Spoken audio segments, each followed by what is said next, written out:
In this video, I'll share some widely recognized clinical strategies developed to help prevent relapse from substance abuse. I'll also share some of the strategies I use, which can be found in my books, Effective Use of Spiritual Tools and The Pursuit of Addiction, Finding the Way Out.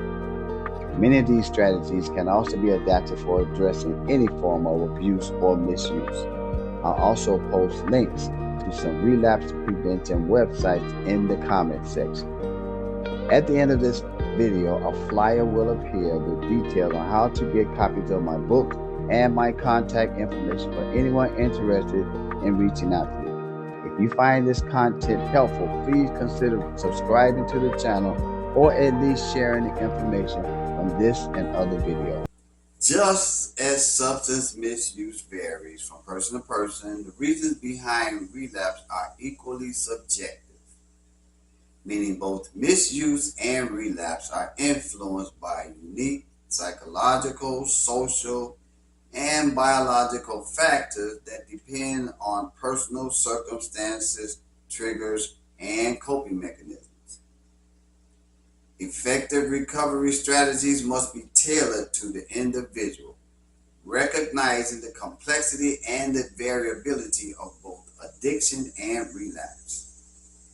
Simply put, what might cause one person to relapse might not cause another. Coming up are some well-known strategies, along with a few of the ones I've used that can significantly reduce the likelihood of relapse. So let's get started. These are some relapse prevention strategies that I found on some relapse prevention websites, which will be listed in the comment section. And one of the strategies is the strategy of identifying and managing triggers. Recognizing personal triggers like stress, certain people or places, or emotional states will give one the opportunity to develop coping mechanisms to handle them without resorting to substance use. Another strategy is the strategy of creating a relapse prevention plan, and you do this by outlining steps when cravings arise. These steps should include having emergency contacts, coping tools, and reminders of personal goals. The strategy of building a strong support network and avoiding high-risk situations is conducted by planning ahead for social events or holidays that may pose risks. Also, you want to stay away from environments or people associated with past use. You want to engage more with sober friends, families, support groups, or a sponsor, because regular connections with them reduces isolation and reinforces accountability. Another strategy is practicing self-care, and this is done by maintaining a routine that includes sleep, nutrition, exercise, and mental health. From my experience, maintaining a physical well-being helps build emotional resilience. And my mental health improved significantly when I sought spiritual guidance from various sources, primarily the Word of God. Then there's the strategy of recognizing what is known as HALT. HALT stands for hungry, angry, lonely, and tired, which are common relapse triggers. You avoid these triggers by regularly checking in with yourself so you can address these needs proactively, meaning, if necessary, reapplying one or more of the previous strategies that I mentioned. And then there's the strategy of using mindfulness and meditation, which is one I use often. This strategy increases self-awareness and emotional regulation. By doing so, it also helps you to pause and reflect before reacting to cravings or stress. Another strategy is managing your stress. You do this by using techniques like journaling, breathing, exercises, or therapy. These techniques help in reducing stress and lowers the likelihood of relapse. Then you should set short and long term goals because having clear, achievable goals keeps motivation high. And if you do relapse, learn from it. A one time lapse doesn't have to become a full relapse. Figure out what led to the slip and adjust your plan accordingly. As I said, links to the websites on relapse prevention strategies, especially the ones I just shared, are in the comment section of this video. Next, we're going to talk about something that's really, really dear to me, and that's the spirituality or using spirituality as a source of relapse prevention. Now, this next strategy that I'm gonna discuss is known as a spiritual relapse prevention strategy, and it's a little bit controversial. I've noticed that some organizations focusing on substance misuse are reluctant to embrace spirituality as a legitimate approach to recovery, and by extension, a legitimate approach to relapse prevention. I think this is a mistake. I've had many discussions with leaders of these organizations, and their reasons for not embracing this crucial approach mainly surrounds the idea of having religion imposed upon someone who rejects the existence of the creator of everything. Reflecting on my journey through recovery from substance misuse and overcoming countless challenges, I realized that desperate times truly call for desperate measures. While at the time I believed in God, I had yet to understand the extent of his power. For years, I struggled to quit on my own, but everything changed when I truly surrendered and asked God to heal me. The transformation started almost immediately. I had to accept that I couldn't free myself without the help of the Almighty.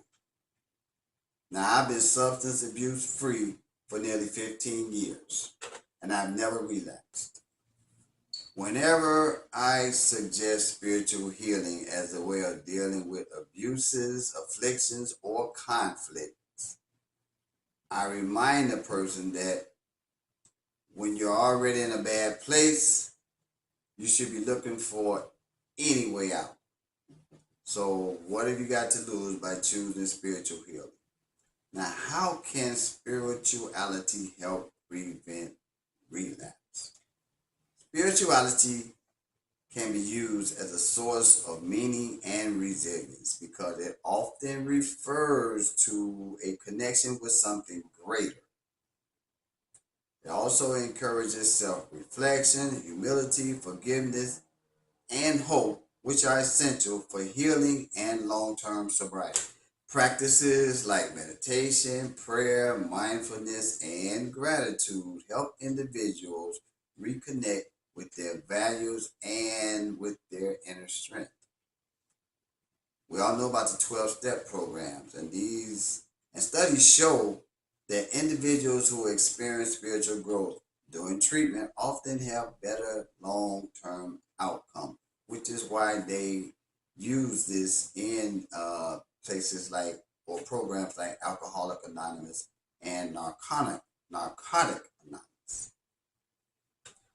Also, there's a non-religious spiritual approach where you use non-religious spiritual practices.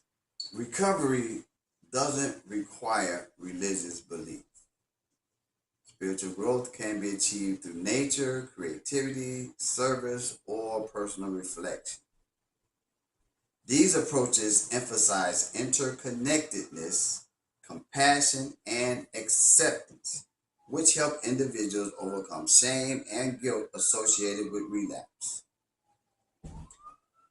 Philosophical insights help build resilience against relapses. Traditions like Stoicism and existentialism offer tools for resilience. Stoicism, which is something that I follow, teaches emotional regulation, acceptance of hardship, and focusing on what's within one's control. Existentialism is a philosophy that emphasizes individual freedom, responsibility, and choice. It encourages finding personal meaning in suffering and embracing freedom and responsibility by shaping one's life. Holistic integration is combining all the strategies outlined in this video to create a multifaceted path to heal. As I said, much of what I shared here is based upon my own experiences, which I shared in my books, The Effective Use of Spiritual Tools, and Pressures of Addiction, Finding a Way Out. Relapse strategies using spirituality as a source can be found through online searches. And as I said, I will put links in the comment section for you to follow. From my own experience, spirituality serves as the foundation for addressing life's challenges. It provides a stabilizing force that fosters psychological flexibility and inner peace. For me, that peace came from understanding that there was a greater force beyond the one that was driving me to become a substance misuser. A force I didn't call upon until I became desperate. Please click the links in the comment section for more on relapse prevention. If you or someone you know is struggling with substance abuse or abuse of any kind, please seek help before it is too late. If you like, I can make some referrals on your behalf. My contact information is included in this video. If anyone has suggestions, comments, or questions, please contact me. Also, books are still on sale and the purchasing information is included in the flyer. If you like a signed copy, please email me to make mailing arrangements. Please don't forget to like and share. If not the channel, at least the information in the video. Start your own discussion. I appreciate all who have subscribed and follow this channel. Thank you guys for tuning in, and I'll see you next time on Overcoming Addiction. So thanks again for tuning in to this last video. Listen, on the next video, we're going to continue the discussion on relapse prevention. And in the next video, I'm going to share some of the tips and techniques that I use to prevent relapse. Like I said, I have been substance abuse free for over 15 years and I have never relapsed. But there were some instances where the temptation was there, but I found a way to cope with them, and I'm going to share them in the next video. So I'll see you guys again next time on Overcoming Addiction.